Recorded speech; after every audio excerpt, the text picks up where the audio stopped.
नमस्कार, मैं अनीता चौधरी और न्यूज़ अड्डा इंडिया पे आप सभी का स्वागत है। जय भारत, जय हिंद। देखिए, हम बार बार कहते हैं कि आखिर भारत में हिंदू मुस्लिम संबंधों को लेकर के इतना तनाव क्यों बना रहता है, क्यों मुसलमान हिंदुओं को पसंद नहीं कर पाते हैं और हिंदुओं को क्यों लगता है कि कहीं ना कहीं उनके ही देश में उनको बेगाना करने की एक साजिशन कोशिश की जा रही है।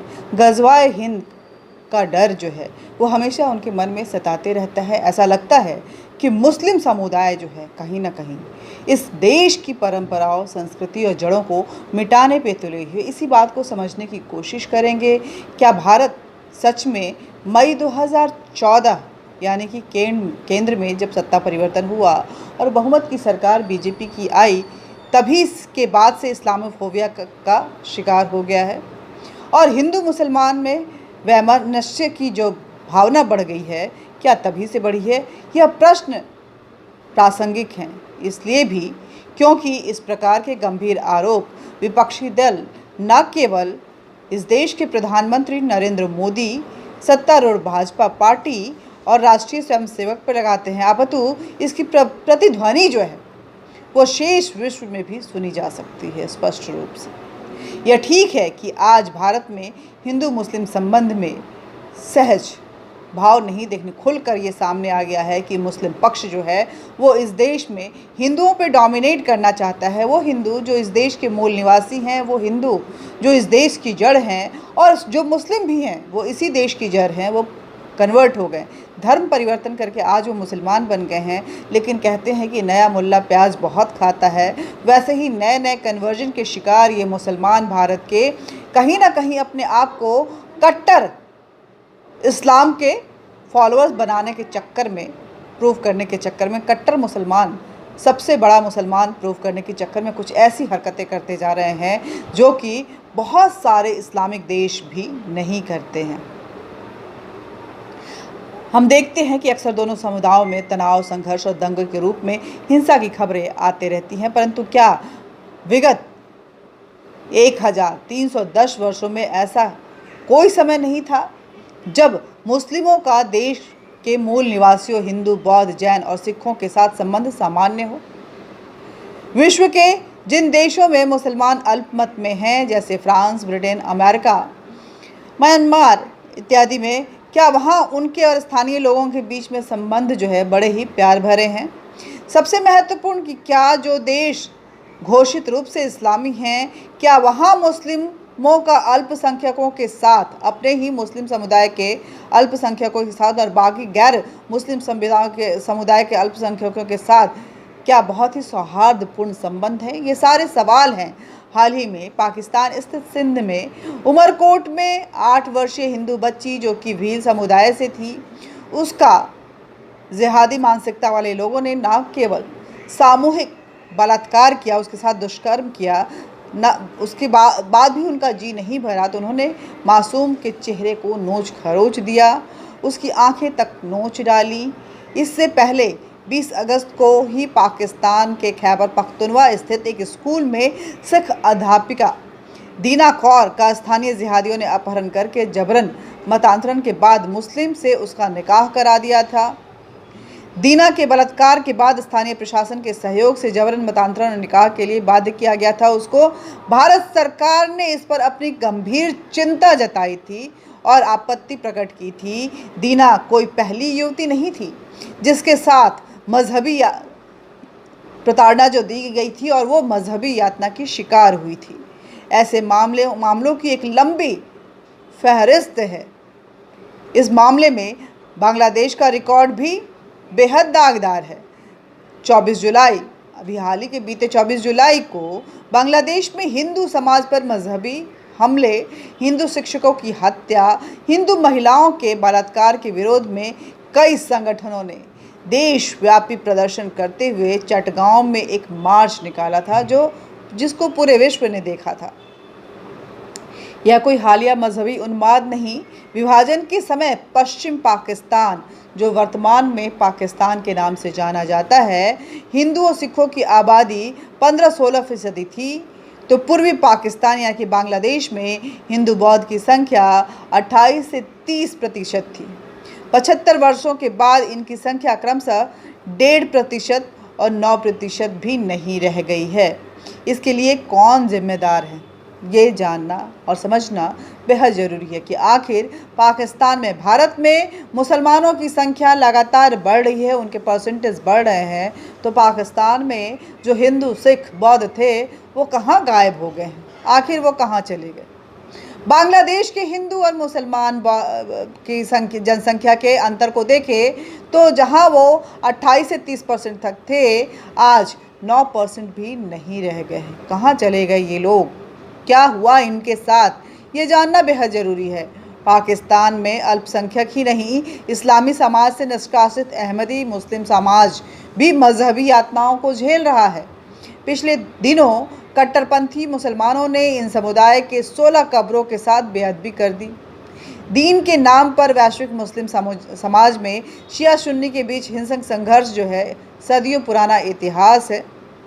एक आंकड़ों के अनुसार सुन्नी मुस्लिम बाहुल पाकिस्तान में वर्ष 2000 से अगस्त 2022 तक 21,000 लोगों को आतंकवादी हमले में मौत के घाट उतार दिया गया, जिसमें सुन्नी जिहादियों द्वारा लगभग 4,000 शिया मुसलमानों को निशाना बनाया गया। अफगानिस्तान में भी हज़ारा शिया समुदाय की भी यही स्थिति है। यहाँ कालांतर में हिंदू, सिख, बौद्ध अनुयायियों के संहार के बाद अलग अलग मुस्लिम संप्रदायों के बीच आपसी संघर्ष बढ़ गया।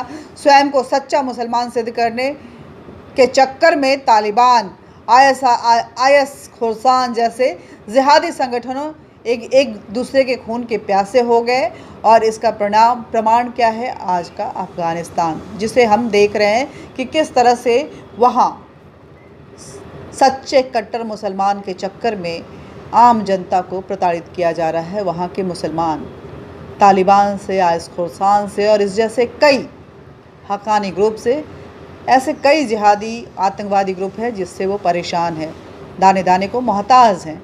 बीते दिनों शिया बाहुल इलाके में बड़े शिया नेता मुक़्तदा अल सदर के राजनीति से संन्यास लेने की घोषणा करने के बाद बगदाद सहित इराक के कई क्षेत्रों में हिंसा भड़क उठी, जिसमें से 2 आतंकवादी संगठनों ने एक दूसरे पर गोलियां की बौछार कर दी। इसमें 30 की मौत हो गई। विश्व के अन्य शिया बाहुल ईरान में भी सब ठीक ठाक नहीं रहा। यहाँ महिलाएं हिजाब, बुर्के के खिलाफ आंदोलन करती रहती हैं। अभी भारत में ही क्या हो रहा है, गुजरात के बनासकांठा में एजाज शेख द्वारा हिंदू युवती को प्रेम जाल में फंसाकर उसके भाई और मां का धर्मांतरण करवाना, ये मामला सामने आया। ऐसे कई मामले आए दिन सामने आते रहते हैं। इससे आहत होकर पीड़ित पिता ने आत्महत्या करने का प्रयास किया।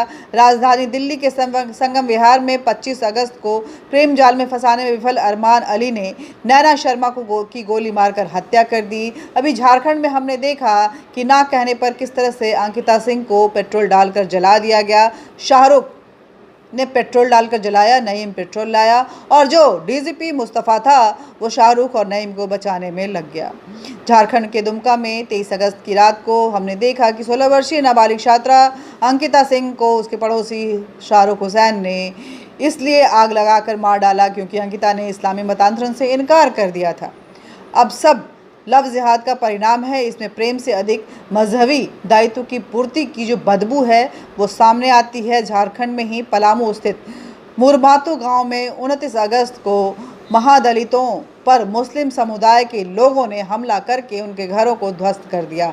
इसके बाद उनके सामने के 2 वाहनों पर लाद कर पास के जंगल में छोड़ दिया गया।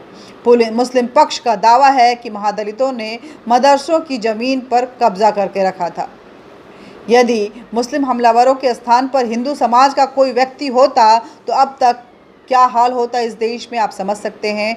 वाम उदारवादी लेफ्टिस्ट, जिनको हम बोलते हैं लिबरल कौम जो है, जिहादी सेकुलर कौम जो है, वो एकजुट होकर हिंदुओं को असहिष्णु प्रूफ करने में लग जाते। हिंदू समाज को कलंकित करने की पूरी जो साजिश थी वो रची जा होती की, और चक्का जाम इस देश को कैसे एक बार फिर से घेराबंदी करके उसका चक्का जाम किया जाए, उसके चलती फिरती सांसों को रोक दिया जाए, इसकी कवायद शुरू हो जाती है। इस घटना से पहले झारखंड के ही गढ़वा में स्थानीय मुस्लिम समाज ने स्कूल को प्रार्थना इसलिए बदलने पर विवश कर दिया क्योंकि उसकी आबादी 75% मुसलमान हो गई थी और अब फ्राइडे को छुट्टी होती थी और प्रार्थना जो है उसके बदल चुके थे। वास्तव में इसी मानसिकता ने पाकिस्तान के जन्म और घाटी में 1989 टू 1991 में कश्मीर का जो आतंकवाद का